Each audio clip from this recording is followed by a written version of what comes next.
ऐसे ही जो परम ब्रह्म है, उस परम ब्रह्म का प्रैक्टिकल रूप कौन?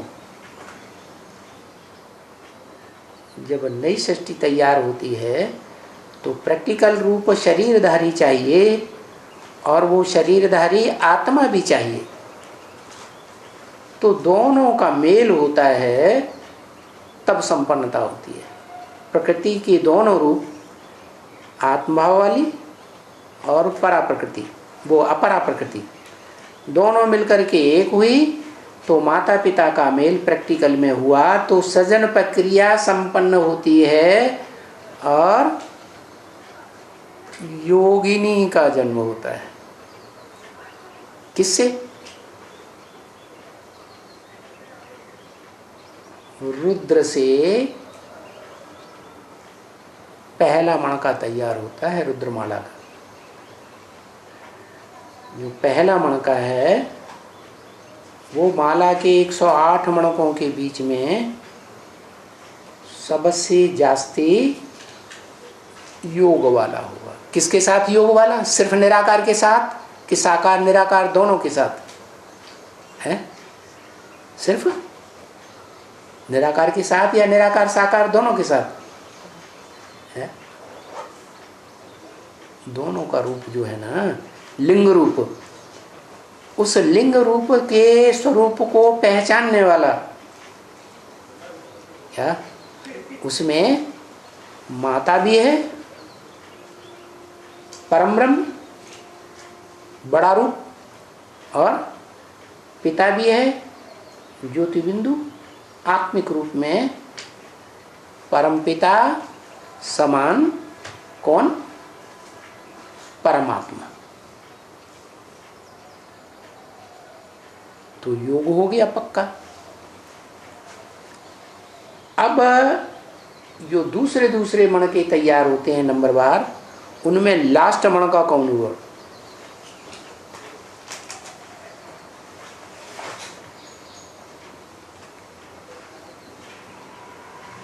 लास्ट मणका का नाम बताओ। नंबर नहीं, जगदम्बा। हाँ माता जी,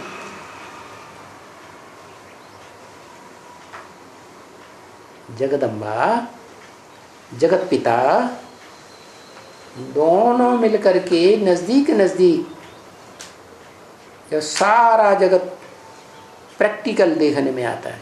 जगत माने कितने? 500-700 करोड़ जो भी हो। तो वो जगत जो तैयार हुआ, उस जगत का जगत पिता भी है, जगत माता भी है,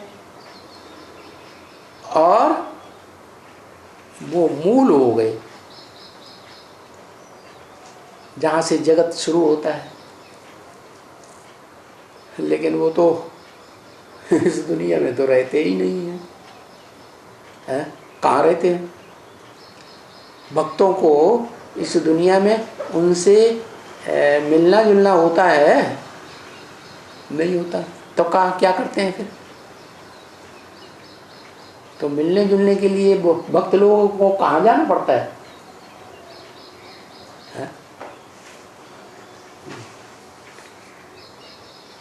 पहाड़ पे जाना पड़ता है। वारी माता जी कैलाश पर्वत दिखाते हैं। कहते हैं शंकर जी कहाँ रहते हैं? कैलाश पर्वत पर। अकेले रहते हैं? कोई और भी होता है? हाँ, माता भी होती है, शरीरधारी माता और आत्मिक स्वरूप वाली माता, दोनों का कॉम्बिनेशन वाली माता। और कैसी माता है? अव्यभिचारिणी या व्यभिचारिणी माता है? अव्यभिचारिणी माता।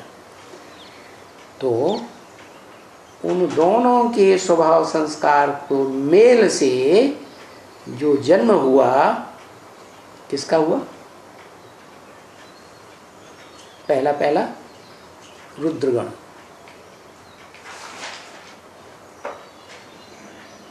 रुद्रगणों का वो कही जाती है रुद्रमाला।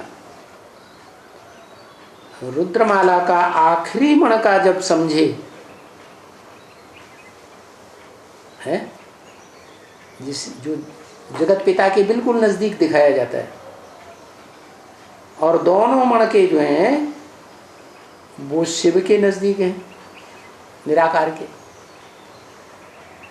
तो विशेषता तो दोनों की हुई ना, राइटियस हैं या लेफ्टिस्ट हैं, लेकिन हैं तो नज़दीक ना। तो वो दोनों मिलते हैं, स्वभाव संस्कार से एक होते हैं, तब क्या होता है? तब आत्मिक स्वरूप परिपूर्ण बनता है जगदम्बा का, और जगदम्बा का मेल होता है किससे? वो माता से। कौन? आत्मभाव वाली माता से।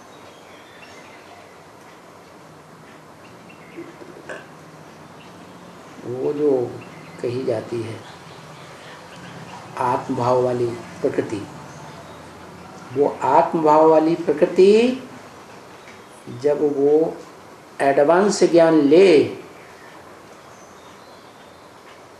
तब प्रैक्टिकल रूप तैयार हो सृष्टि का, सृजन का। इसलिए जो रुद्रगण हैं वो सतयुग में नहीं दिखाए जाते।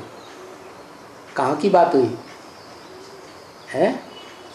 शूटिंग पीरियड में, रिहर्सल काल में, कल्पांत काल से पहले जब ईश्वर इस सृष्टि पर आता है तो पहले पहले अपने बच्चों की रचना करता है।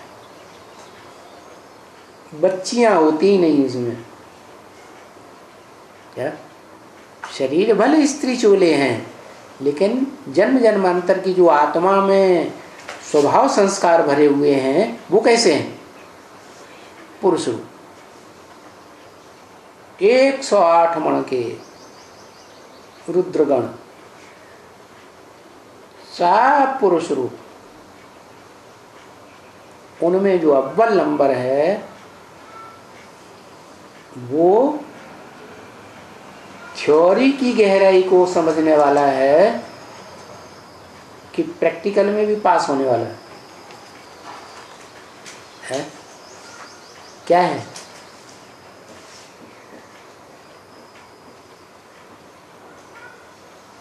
वो प्रैक्टिकल में पास होने वाला है। महारुद्र है, प्रैक्टिकल शरीर के द्वारा होगा। वो तो निराकारी स्टेज वाला हो गया।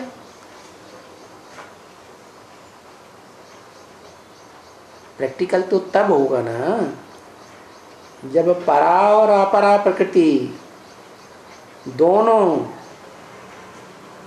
का प्रैक्टिकल चोला, स्त्री चोला का मेल हो, तभी तो सृष्टि बनेगी। क्या? महानारायण और महालक्ष्मी दोनों का रूप मिलकर के 4 भुजा वाला विष्णु बना। माना जो प्रजापिता है उसकी अव्वल नंबर रचना क्या हुई अगली पीढ़ी में? कृष्ण। उसी बच्चे को सारा जो वर्षा है वो मनुष्य सृष्टि के बाप का मिलता है।